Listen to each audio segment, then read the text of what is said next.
Hello, the internet and schmoes of the North viewers.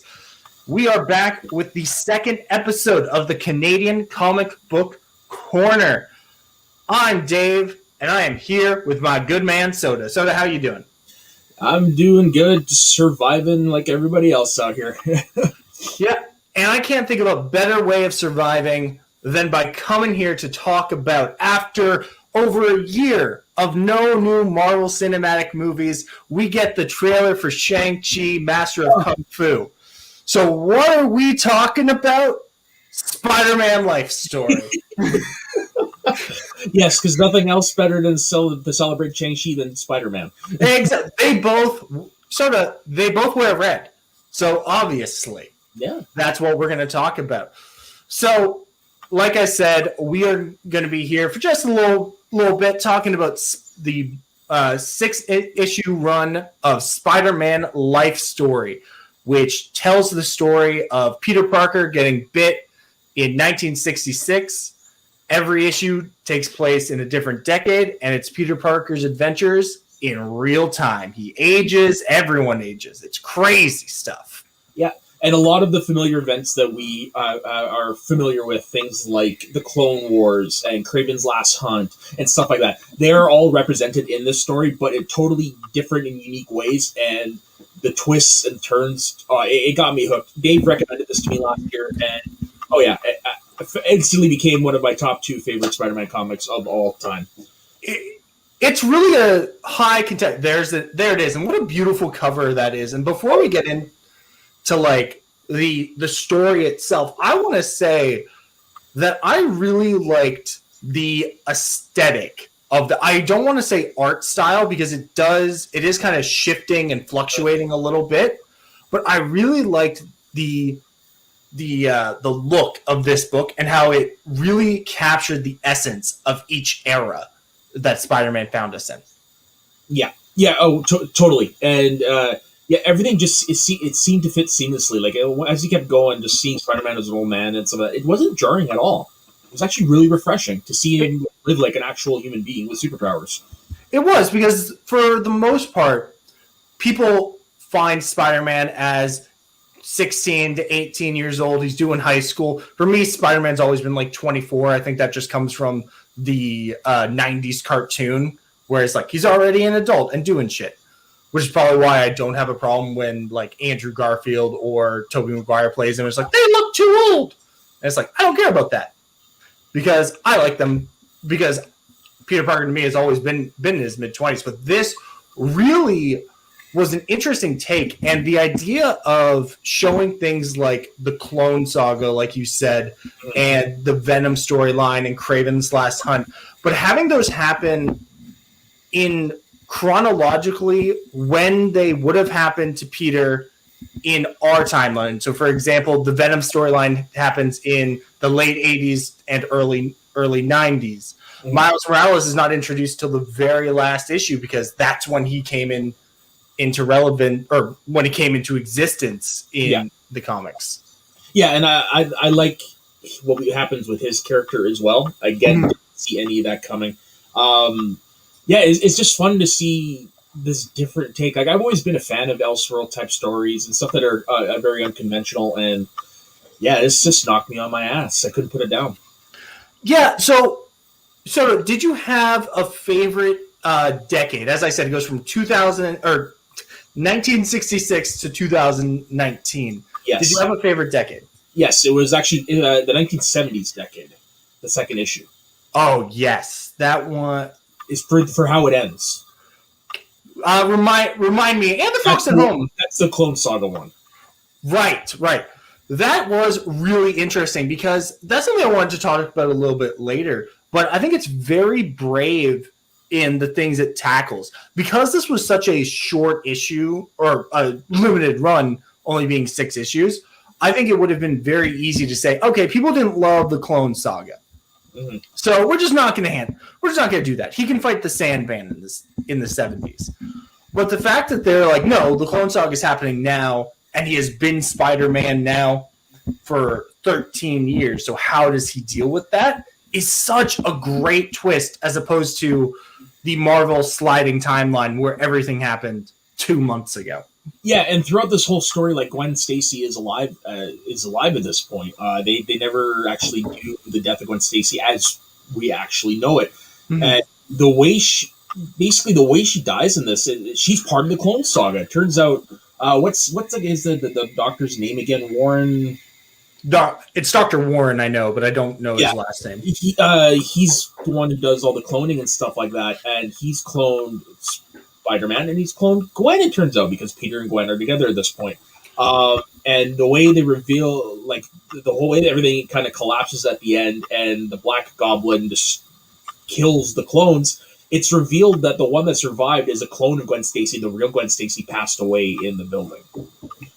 Which I thought was such an interesting twist, and also it's such a great way to do the death of Gwen Stacy in a way that we don't immediately see coming, because I expected, because of how integral Gwen is in the first issue, and because Green Goblin Norman Osborn is the villain of that piece, I was like, okay, this is going to end with the death of Gwen Stacy, but then to have her survive into the second issue, and have her go on in clone form after the second issue, I thought was such an interesting take on that.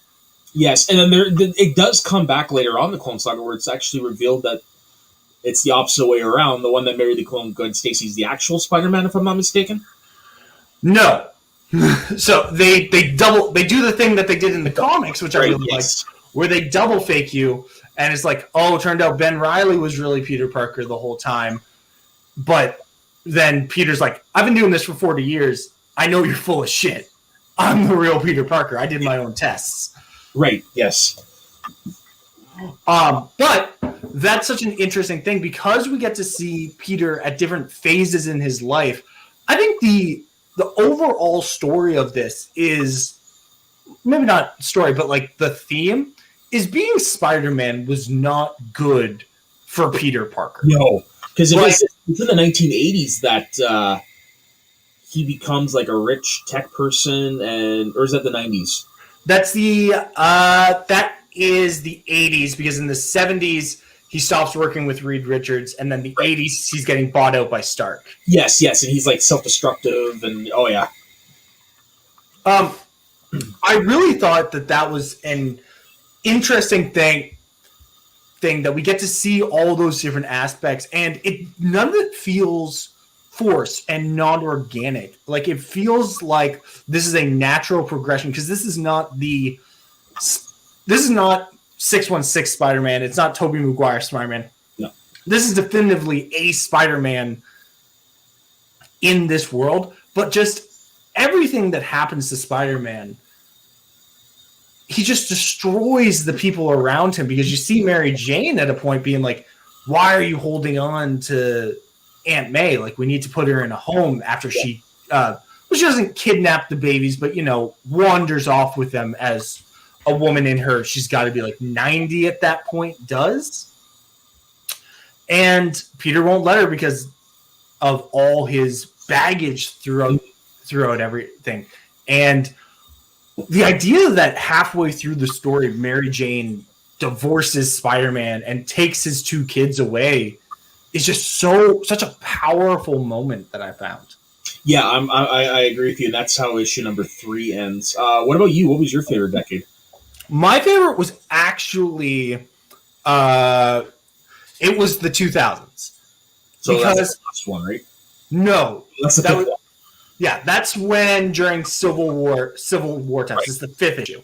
Yeah. I thought that the reason that this one was so interesting was, it took those really brave choices where the issue starts with Morlo, the vampire from the 17th dimension, coming through and trying to suck the life force out of Spider-Man, because Spider-Man is a spider totem. And it's a storyline that I've read and is terrible. Like, that's stupid. Who cares about a spider? It really destroys the Peter Parker could be anybody. He was just a good person who is trying to do good for this reason, but now it's some cosmic destiny. But it also sets up, because the issue before where Peter had given up his Peter life to the clone Ben Reilly, said, "You're the real one. It's not me. You can go be Spider-Man. Here's everything. Here's the company. Here's everything. I'm going to go live with Mary Jane, a simple life." Yeah. And reconnect, rebuild my life. And to start off this, it's like immediately, we don't get to see Ben Reilly, which I was kind of sad about, because we only get teases of the Scarlet Spider, because I love that hoodie costume so much. You just see like he's like, "Oh, I got the mask," and when you see Old Man Otto fighting Ben Reilly, it's like, the red fury that protects New Jersey. I got real Smallville vibes there. But issue 5 for me was so interesting, because it's a lot of the sins of the past coming back to rot, where Spider-Man throughout the story has had this ongoing rivalry with Tony Stark. Mm-hmm. And tech rivalry, because they're both heads of two big tech companies. Yeah. And at this point, Tony is the Secretary of Defense, and he is also Iron Man, because it's the middle of Civil War, which again is just like, why are we, the fact that they are showing us these little glimpses to, they're not ignoring the rest of the Marvel universe. They're allowing it to breathe as well, and to be a part of his story without sacrificing anything. Yeah. I thought was such a cool thing to do. I also loved that in this, because everyone else has aged in real time as well. When Tony's like, "Peter, come on, you got to come work for the government. We know Ben Reilly wasn't you. Come on, you got to come on." And Peter's like, "No, I'm not going to do that." Tony's like, "Okay," and he calls in his Avengers with like Black Widow, She-Hulk, War Machine, Captain Marvel, and they're all in Iron Man suits, because they're essentially like, they're the Expendables at this point. They're just a bunch of grumpy old guys who aren't quite as good as they used to be. Yeah, and I like how they added, like, it kind of made Tony Stark do a Batman-like decision where he input a failsafe in all of their costumes in case they should ever turn on them, and it's like, dude. Speaking of the costumes, I really liked, I think it would have been easy to say, this is the Spider-Man life story costume. It's just the typical big spider, blue on the sides, web wings. But the fact that in every issue we get to see, like, even the crappy I'm an armor-plated Spider-Man from the 70s, that we get to see that, and it's like, no, this is my costume now. I really liked, because it shows an evolution of his character, in that I've been doing this for 15 years. I know what's up. Yeah, and not just that. I mean, he's getting older. He doesn't have the same capabilities anymore. So, of course, he's got to upgrade to compensate for a lot of that stuff. Yeah. I also found it really interesting. Actually, I actually have a question for you, Soda. So we talked about what our favorite issues were. I don't think that either one of us really could point to, like, I didn't like this issue. For me, I really liked all 6. I don't want to speak for you. No, I'm with you. All 6 were really good. Some hit more than others, but they were all good. Were there any standout characters outside of Spider-Man that you really enjoyed their story throughout? Believe it or not, it's Kraven's. I was going to say Kraven too. Sorry. No. It basically, because Kraven does everything the same, goes on the hunt for Spider-Man, but when he fails, there is a slight twist to it, and the symbiote attaches to him. And so he becomes Venom, because Flash Thompson has already passed away at this point. He passed away during the Vietnam War. Eddie Brock, I don't think, ever made an appearance, if I'm not mistaken. Oh, you know what? He didn't. He didn't. And that's another thing that, like, goes back to what I was saying earlier. It's that's so brave of them to do, where, like, they're not just playing all the hits. They're playing very specific hits that matter to this Spider-Man. Yeah. And basically, the symbiote attaches to him just as Kraven's about to kill himself because he's, he realizes he's failed. And then you don't see him for a while until the very last issue. And when Spider-Man finally defeats Venom, the symbiote goes away, and it's revealed it was just dust and bones underneath. It was what was keeping him alive. It was like, I didn't see that coming. No, I thought we were going to see Old Man Kraven there, but then it made so much sense because in the, I believe it was the 80s, right, where Spider-Man fights Kraven. Yes, it is. He was already he already had like the big gray beard. Yeah. He wasn't the black hair mutton chop hunter that we know. This guy was already pushing 70. Mm-hmm.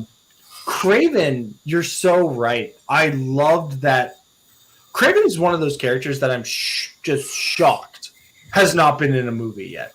He's, you know what? Now that MCU's involved, he definitely will be. It's just a matter of time. Yeah, I was before they started going Spider-Verse on No Way Home.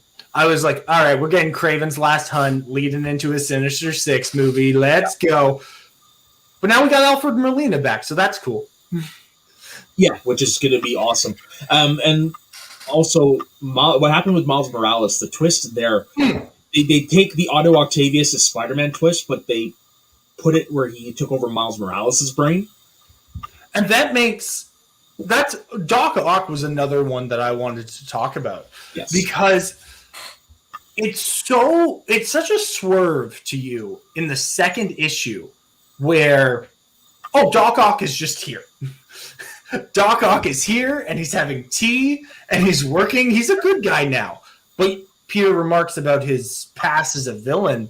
It's like, and he's dating Aunt May. He's doing all the things Doc Ock has done, but he gets to progress as Doc Ock until May dies and he goes crazy and starts working for the Green Goblin. Yeah.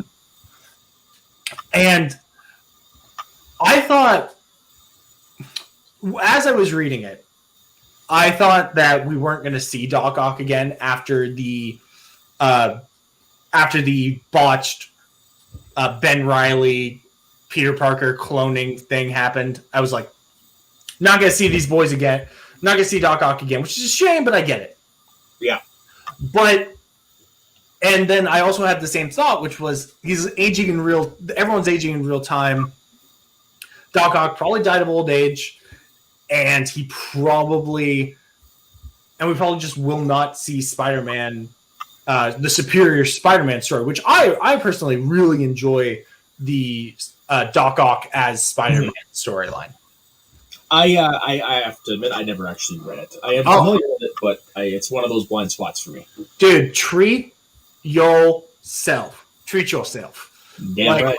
It's a good read. And I think that I was kind of disappointed. I was like, oh man, we're not going to get that. I would have liked to see their take on this. And then when Peter, after they defeat Venom in space, Supreme Leader, because at this point Doom has conquered the fucking planet. Yeah. And why not? Well, yeah, that's another thing I like, and I'll get back to it in a second. But when he's like, isn't that right, Otto? And Miles and him start fighting. I'm like, oh my God, this is perfect. Yeah. Because why else would you introduce Miles and kind of bench? Because we learned that Spider-Man's his daughter has spider powers. And it's like, okay, why are we bringing in Miles instead of just showing this father-daughter dynamic? And it's like, so you can do the Superior Spider-Man with Miles. And I like that it's unresolved at the end. Otto is still in Miles' head. He just wants to be a good guy. No, he left. No, I've got it up right here. He gives Miles his body back, and his consciousness returns to his old body. Miles goes to visit him. Remember? Oh, you're so right. You're so right. Yeah, you're right. It was resolved. Everything's resolved here, folks. Don't worry. Yeah. Oh well, fuck. But that is, you bring up a good point about space, and then me talking about Doom conquering the planet. Yeah. I like the implications of the larger Marvel universe, because it all starts in the 60s during the Vietnam War, where Iron Man goes over to fight and it's like, why isn't Spider-Man fighting? Why isn't Captain America fighting? And then to get to see Steve Rogers ends up just doing like a neutral thing where he's just like defending people on both sides. I'm like, that's perfect. Pretty much, yeah. He becomes the arbiter of I don't know what, but yeah, if no matter who does the bad deed, he goes after them, which is pretty interesting. He kind of goes like all guerrilla warfare on everybody. Yeah, and I like then that it kind of, when we get to 2004, 2005, whatever the 2000s issue takes place, it's like Civil War is happening not because of one thing that happened 2 weeks ago in Manhattan or Michigan. I forget where the New Warriors blew up. What city the New Warriors blew up to start Civil War. But this conflict has been building for 40 years, which I like. Even at the end, you find out that, yeah, Tony Stark, he's a hologram now. He's like, because he would, when you put it together, you're like, yeah, he'd be like 95. Yeah. And I do like the idea that they pretty much branded Captain America a traitor at this point because he decided to save a Vietnamese family.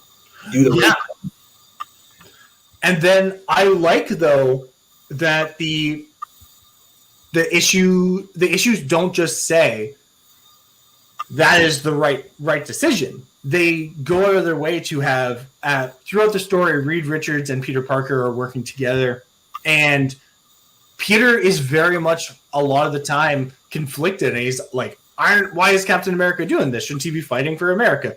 Reed, why aren't you helping? Mm-hmm. And stuff. And it really makes you believe, yeah, why is this? What would superheroes have to do, and what responsibilities do they have? To the point where they even cover Secret Wars. Yeah, and I was just about to bring that up. That's where Reed Richards plays a big part in there, because him and Peter, they're both on the two different sides of the coin here, like when it comes to the ideology. Mm-hmm. And that's what the biggest conflict is. Yeah, and I think that's really interesting because Reed also is painted as a guy who is he's essentially doing what Peter, it looks like he's going to be doing, where he's pushing everyone away because of his superpowers. Yeah, like Sue Richards has left him for Namor, the Submariner. Mm-hmm. Which, like, man, I hope we get Namor in the movie soon. Because I love those stupid green tighty whities and the little wings on his ankles. The elf ears, yeah. Yeah, love it all. Played by Daniel Day Kim. That's all I want. Because Namor, yeah. But I really like that, and I also like the fact that the Marvel Universe, because this is happening in real time, there are ramifications where this led to this, where in the 90s, or in the 80s and 90s, Russia and America just went to war, and Russia nuked America. And Vision, unable to stop it, has just been standing in the wreckage. Yeah. Just like wallowing. Vulcan just doesn't know what to do with himself. Yeah. It's just like, holy shit. And then because of that, the Superhero Registration Act has to come into effect because it's like, this is an issue, guys. We got to stop this.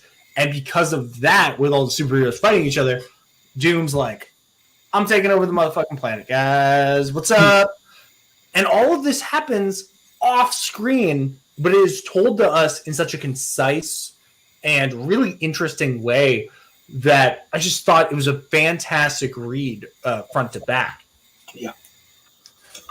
Yeah, I agree with you. And I'm looking, like, they've already announced a Fantastic Four one, and I'm actually, to be honest, outside of I don't know if you could do a Captain America one. But I wouldn't mind seeing one for all the major heroes. Yeah, I think Captain America would be a tough one just because his definitive thing is gets frozen in ice until X happens. Yeah. But yeah, I would love to see. I'm very excited for the Fantastic Four one, and I'm interested to see mostly is will it happen in the life story continuity? Because of, oh, wow, look, our logo. Shut up. but because Reed Richards is such a player in this book, will we see him? Will we see that Reed Richards, and what led Sue to leaving him? Mhm. And also, we don't, after the 80s, we don't see Reed. That is So true. did he die? Like, at that point, he's probably pushing pretty old. Or From the 70s, yeah. did he die of old age, or is he, or what does Reed Richards think of Doom conquering the planet? Mhm. Because there's allusions to like freedom fighters in that last issue. I want to talk a second about just Venom's story, because I thought that was another very interesting thing. Mhm. Where from the moment that Spider-Man gets Venom, unlike in his first introduction where it's like a slow, I'm taking over you, I know, I'm going to be Spider-Man, I am in control of you. Yeah. It's from the jump, Peter is like, all right, this thing is alive and it is bad for me. But it's like steroids where he's like, I'm getting older, I need this thing to continue to save lives. And by the second issue that he has it, he's like, yeah, I already know. Mary Jane has a button she can push that'll just kill Venom. It's fine. Yeah.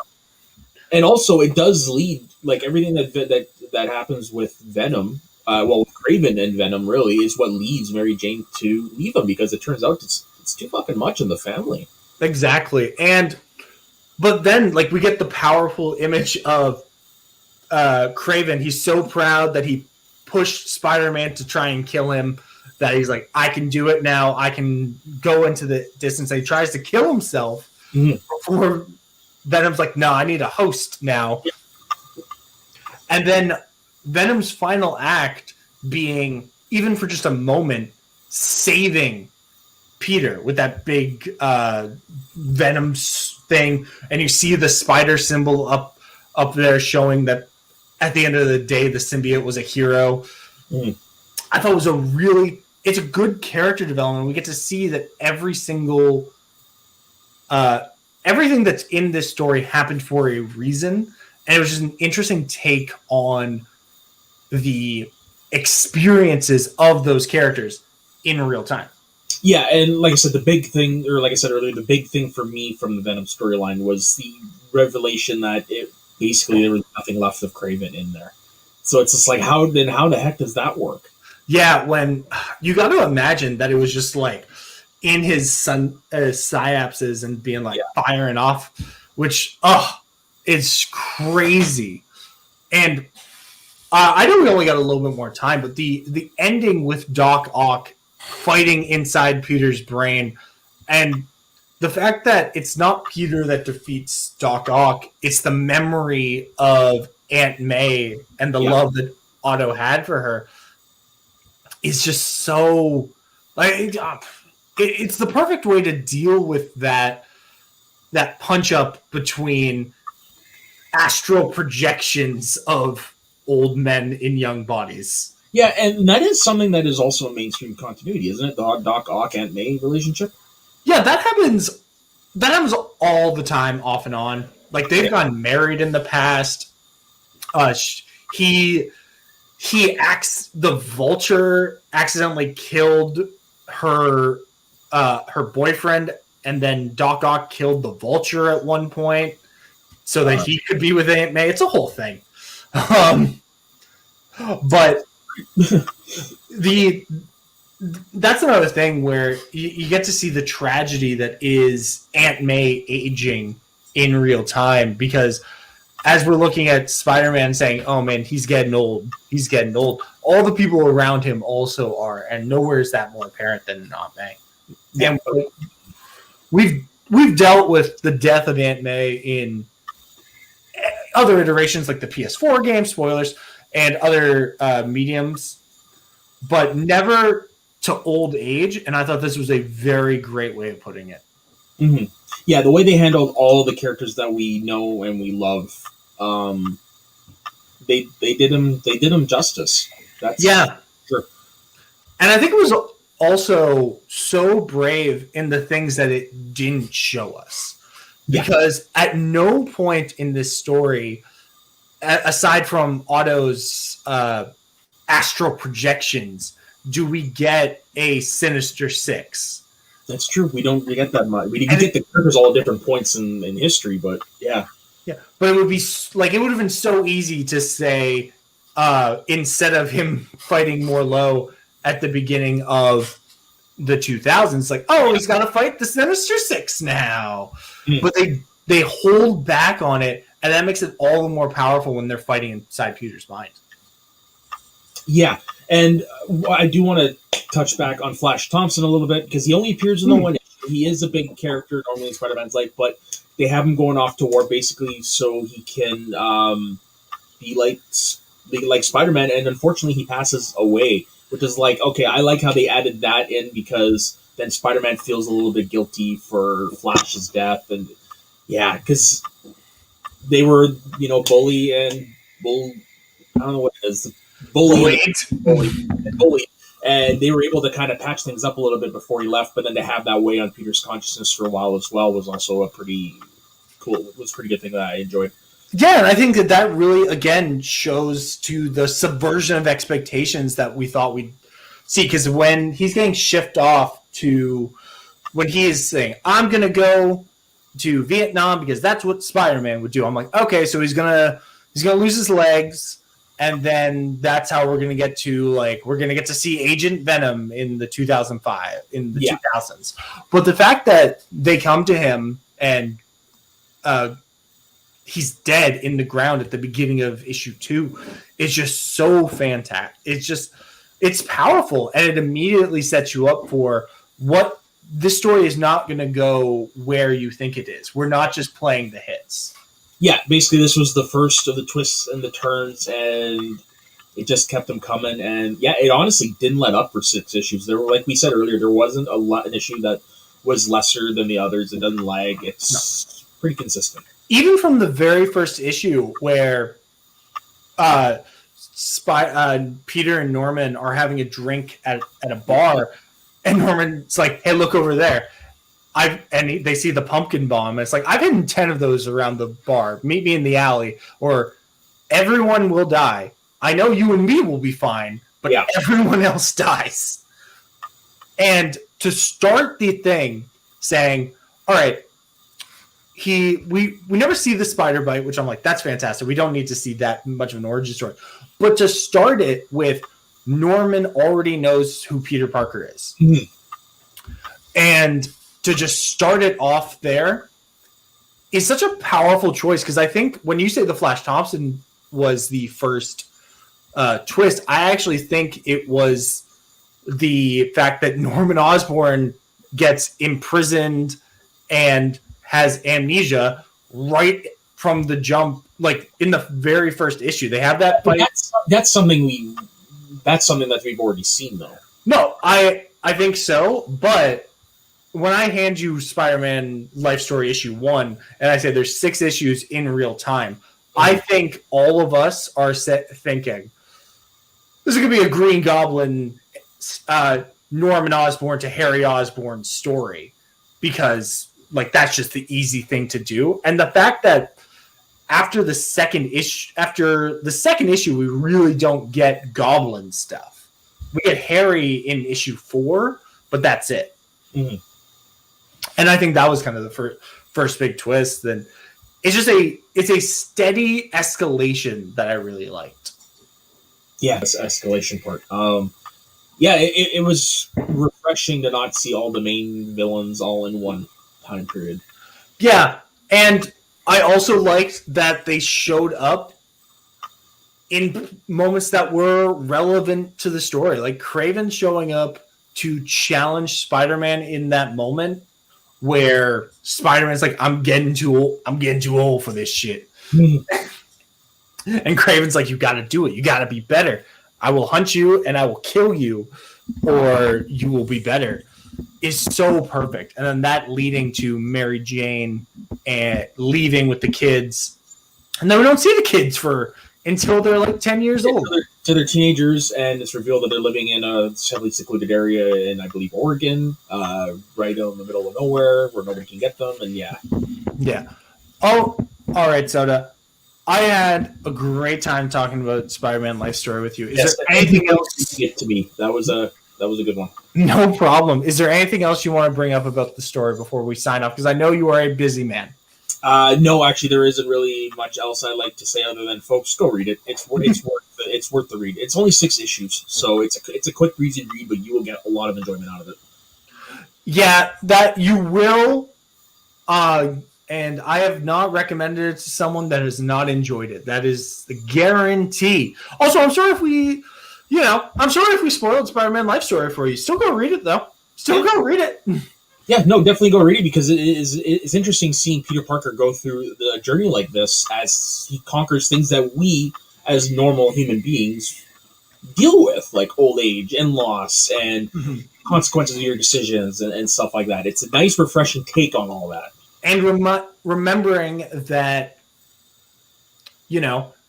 this story is not like most comics where the status quo is reset. Things that happen every issue will have consequences down the road. Exactly. Soda, where can people find you?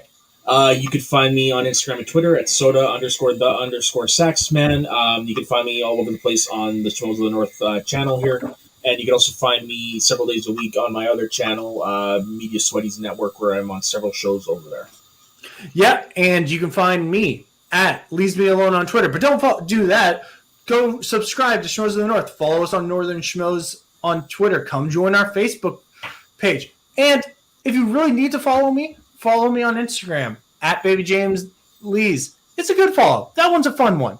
Yes, it is. From all of us here at Schmoes of the North.